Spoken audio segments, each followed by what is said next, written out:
Alright, sorry about that. Apparently, my computer wants to update like every time I sign on now, so that's fun.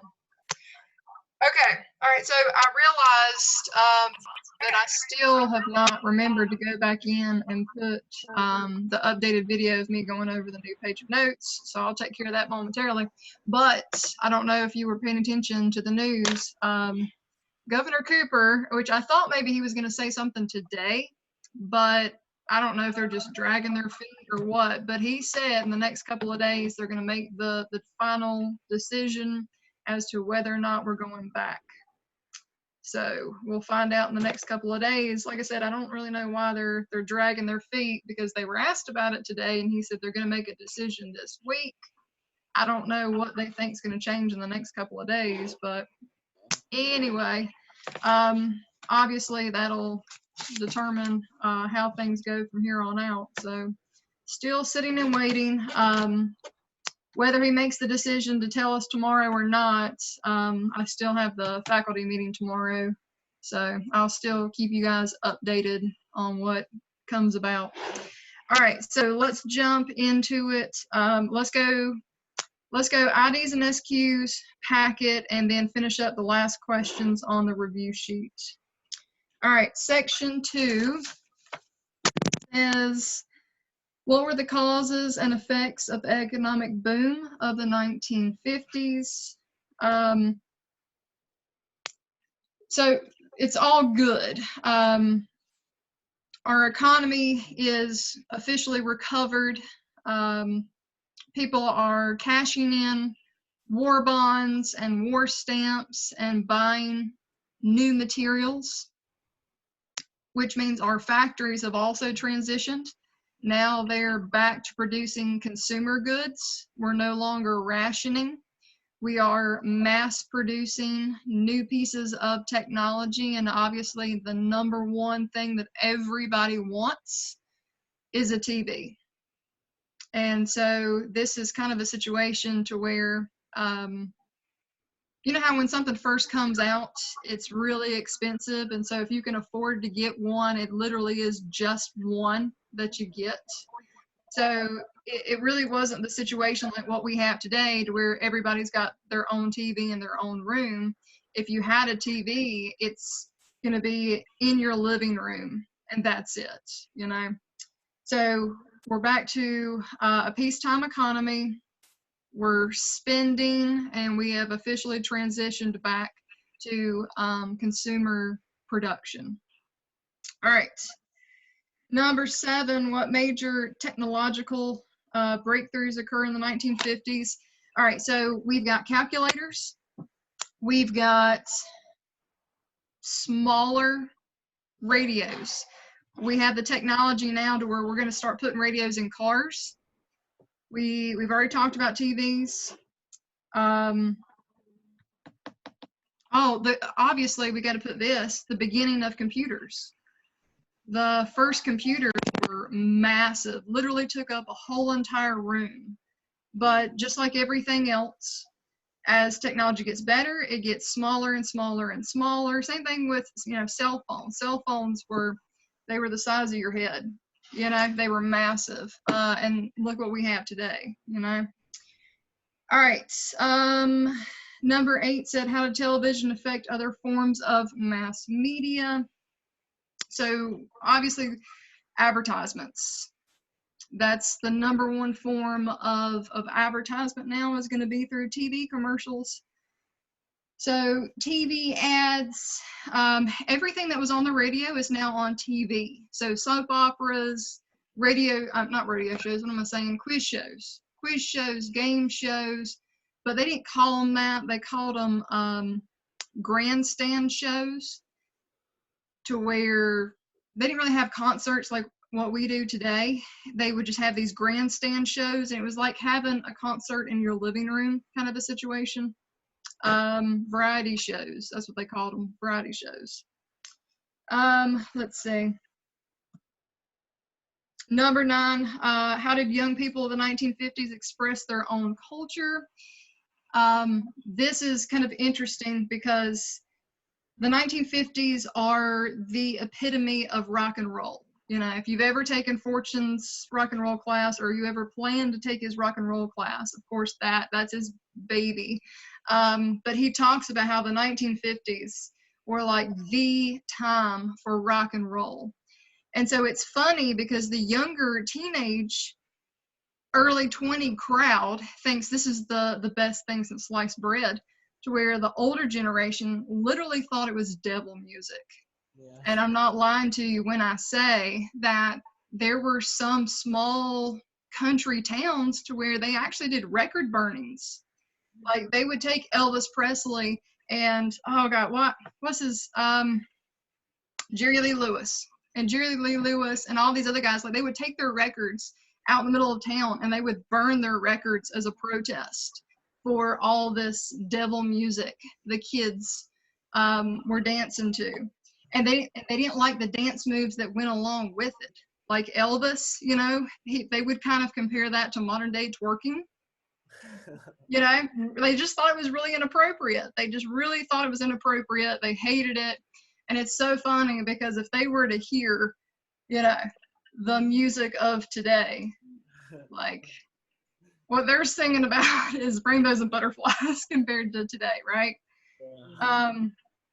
So anyway, that's kind of what section 2 is all about, is definitely culture of the 1950s, which again is bumming me out that we can't be doing this in class, because this is always the day I wear my poodle skirt and I bring in my my 1950s toys, but oh well, it is what it is. All right, go to your packet. Let's go through your packet. Today's packet page is another fill in the blank. So just follow as we go through it. More 1950s culture. All right, number 1, or A, I'm sorry. A says, John Kenneth Galbraith said that in the past, all societies had an economy of scarcity. So scarcity for that first blank, to where we are not mass producing in abundance, which actually I just gave you the answer to the second one. Now the United States had what Galbraith called an economy of abundance. Sorry, I spoiled that one for you. Which means, you know, we have the money and we are just producing out the yin yang just because, you know. All right, B says in the 1950s, the number of suburban dwellers doubled, while the population of cities rose only 10%. So it's because of technology. Everybody's got their car, so now we're moving out to the suburbs to get away from the crowded nastiness of the cities. All right, C says from 1945 to 1961, a period as the baby boom. So we talked about our baby boomers a little bit yesterday. So baby boom, where we have more than 65 million children that are born in the United States. All right, D, in 1956, more Americans were working in offices in white-collar jobs. So anytime you talk about white collar versus blue collar, white collar is your management positions, and then blue collar are your labor, physical working jobs, landscapers and things like that, which is the second blank, outnumbering blue collar workers for the first time. So white collar and blue collar. All right, E, we talked a little bit about yesterday as well when I was bringing up Chick-fil-A and McDonald's and things like that. 1950s also witnessed the rise of franchises. Franchises for that blank, in which a person can own and run one or several stores in a chain operation. And I never have even looked into it. I've been curious, but I've never looked in to see, you know, what kind of, I don't even know what slang term to use, what kind of bank to drop, you know, to see how much it would be to, what would you use? Come on, give me a slang term. What do they call it? Say dough. Yeah, but I thought there was another one for spending a lot of money though. I can't. I would say bank though. Okay. All right. There you go. There you go. I'm trying. All right. Section 2. All right. Section 2A says in 1947, 3 American physicists developed the transistor. Transistor. So now we can make things smaller, making it possible to miniaturize radios and calculators. So calculators for that second one. And then for B, I'll tell you what it stands for, but I just want you to put down the initials for it. B says in 1946, scientists developed the ENIAC. ENIAC, which, and I had to look it up because I don't remember, I don't memorize it, but it's the electrical, numerical, integrator, and computer. So there you go. But basically, it is our first step in the direction of making desktop computers. That's what this is working towards. All right, C says scientists made several medical advancements, including new treatments for cancer. So we've been working on trying to figure out how to cure cancer for a very long time now.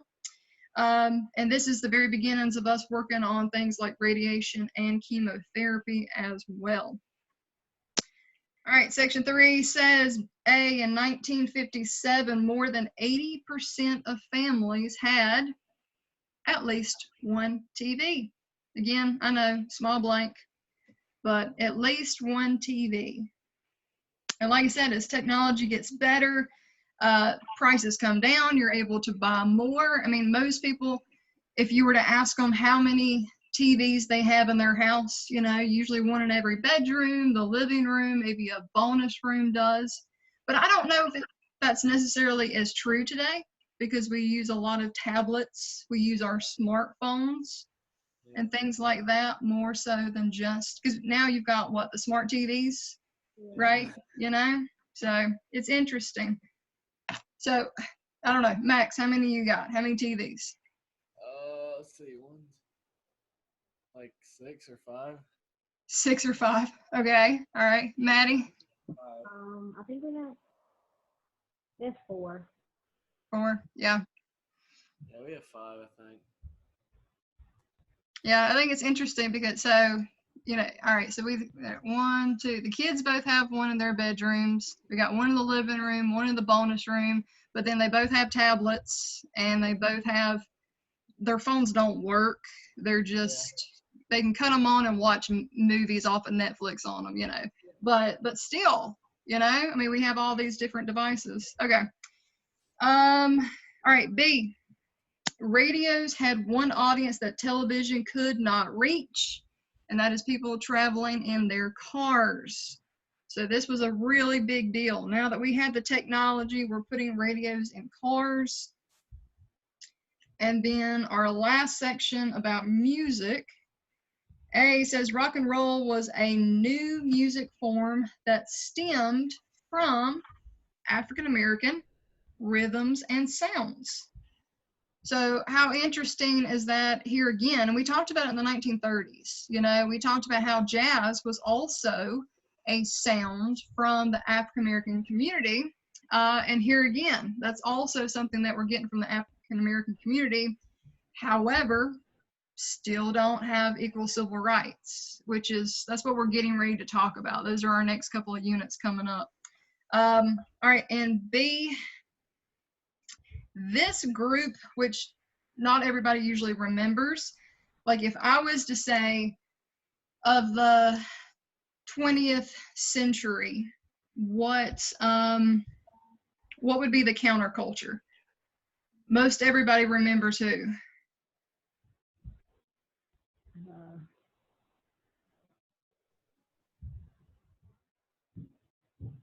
Hippies, right? Most everybody says hippies are, you know, that offbeat counter culture generation, which hippies start in the 60s and continue on into the 70s. People still say that, you know, certain people are hippies even today, right? Well, most people don't know the counterculture name of the group of the 1950s, and they call them the beatniks. But for B, you're just going to put beat, B-E-A-T. Beat poets, writers, and artists harshly criticize what they consider the sterility and conformity of American life. But they nicknamed these people beatniks because they said they were getting beaten down by the man. Talking about the government and how, you know, everybody feels like they have to fit into that box of domesticity and conformity. So that's your counterculture of the 1950s that will develop into the hippies of the 1960s and 70s. Okay, all right, we don't have but just a couple questions on your review sheet, and we'll be done with that. All right, let's see. Is it just 35 through 39, right? Yeah, okay. All right, 35 says, name the most popular TV show of the 1950s. And if you have not ever watched that show, I think that should be like one of your top homework assignments for the rest of the week. What would that show be? Is it I Love Lucy? It is I Love Lucy. It is, which I do. I love Lucy. I love Lucy. Which again, it's a shame we're not together in class because that's what we would be watching is an episode of I Love Lucy. Oh well. All right, so we got I Love Lucy, one of the top most popular 1950s TV shows, along with Honeymooners and a few others. Let's see, 36. These social nonconformists agreed with the materialism and most Americans, and preceded the social rebellion of the hippies. Again, that's the beatniks. And I think in the slideshow that's talking about 1950s culture, I think it talks about them towards the end of that slideshow, which I will be doing the video of here shortly because I didn't realize I still didn't do it. So there you go. So beatniks for 36. 37 says this was the new style of music that was born in the 1950s. It is talking about rock and roll. And of course, they call Elvis the king of rock and roll. And it's not that he's not good, because he is, and he is very popular, but he's very popular because he is a white rock and roll artist. I mean, being honest about it, because we know that Chuck Berry is out there, and we know several other, Little Richard and several others are out there, but they don't quite get the attention as white artists do, like Buddy Holly, Elvis Presley, Jerry Lee Lewis, and a few others. And also, fun fact, another movie that you can watch, if you can find it somewhere, is called Great Balls of Fire, which is the title of one of Jerry Lee Lewis's songs. And it talks about his life and the fact that he marries his 13-year-old first cousin. Yeah, and her dad is actually, I think, his bass player.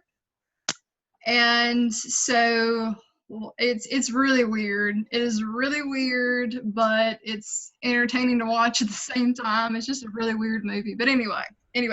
And do you know his song, Great Balls of Fire, that he actually wanted, when he played it on stage, he wanted there to be fire. And a couple of times the piano caught on fire, and he just kept playing because people thought that was awesome. So anyway. Yeah. He's an interesting bird for sure. All right, last two questions. 38 says, this term refers to the moving of large numbers of white Americans to the suburbs, and that is talking about white flight. White flight. We see people taking advantage of cars and distance driving, moving out to the countryside and the suburbs, and we call it white flight. And last but not least, Miss Betty Friedan wrote this book about the unhappiness that many women felt in their roles as just homemakers, and she is going to start the feminist movement. And her book is The Feminist Mystique. And that one also, if I'm not mistaken, is towards the end of the 1950s PowerPoint, even though I can't seem to get it to work right now. I'm pretty sure it's Yeah, toward, okay, yeah.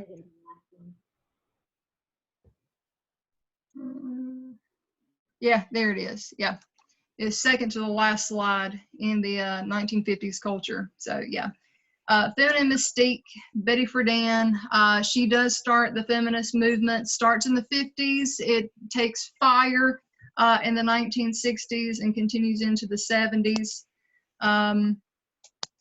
Yeah, so I'll leave it at that because we're going to talk about that more a little bit later on. Okay, all right, so that finishes you up for your review sheet. We've got one section left for the IDs and the packet, and then all you have left, wait a minute, hold on. Does y'all's packet have a 22- or 23-3 in it? Yeah. It does. Yeah. Okay. All right. I've got one that was copied weird and it didn't have it in it. I thought, okay. All right. So we'll finish up our section tomorrow. And I finally figured out how to do it. And I've also dragged my feet on this as well. Few teachers had recommended a site that will let you create a timed assessment. Sorry, and it's been a little while. It's been a little while since we've done anything, but I haven't rushed in putting it out there just because I've really been wanting to see what was going to happen. You know, I don't like torturing you guys on purpose. So depending on how things are going to go with the grades and the rest of the semester. But I do have an assessment put together that's going to have a few World War II questions on it and some Cold War stuff with Truman and Eisenhower on it. And how it's set up is, I mean, you can open it up whenever you want to. If you wanted to take it at 3 o'clock in the morning, you can do it, you know. But as soon as you open it up, you've only got a set time to get it done in, and that's just so that people are not Googling everything, you know, encouraging you to use your knowledge versus anything else. So as soon as I find out something tomorrow, I'll probably go ahead and post that in Google Classroom for you to take when you want to, just because I need something to give me a good idea of, you know, besides you guys, I don't really know who's taking the time to learn the material like they should, especially given, you know, hopefully plan A, we go back May 18th and we finish out in the classroom, and, you know, and I've got to kind of go from there. But anyway, as soon as I find out something tomorrow, I'll figure out what I'm going to do about doing some type of little assessment. And I do mean little. I mean, I'm not going to throw a 75 question at you online. It will be something little. All right. But and the other thing is, do I have you both on the Remind app? I think so, yeah. Okay, I wasn't sure because I'm supposed to have the faculty meeting at 2, and I wouldn't imagine it would go too long. But if something happens and we're not gonna be able to finish up before 3, I'm gonna shoot you a message, and we might have to move it back just a little bit. Could you But, like send out like an email for the remind just in case I'm not on there? Because I'm pretty sure I am, but I'm not like positive. okay, well, I sent one out right before we started this meeting. Did you get that? Yeah. I need to check. I'll check and see. Oh wait, no, I didn't get that. Okay. I guess I'm not on it. Okay. Well, I mean, I can throw it in Google Classroom too. I just didn't know if Alright. your Google Classroom stuff pops up for you to see or if you have to look for it. Yeah, it pops up. I can just, yeah, if you just put it on Classroom, I'll be able to see it. Yeah. Okay. All right. I'll do that. So we'll say regular time unless things are going over. Because I know if Cooper does make the decision to say something tomorrow, he's been doing 2:00 meetings, Yeah. which would happen during my faculty meeting. So I don't see it going longer to where it would be an hour, but plan B, just in case, I'll give you a heads up that everything's being pushed back. Alright, sounds So, good. okay. All right. Thank you. All right. Have a good afternoon, and I will see you guys tomorrow. Alright, bye. Bye.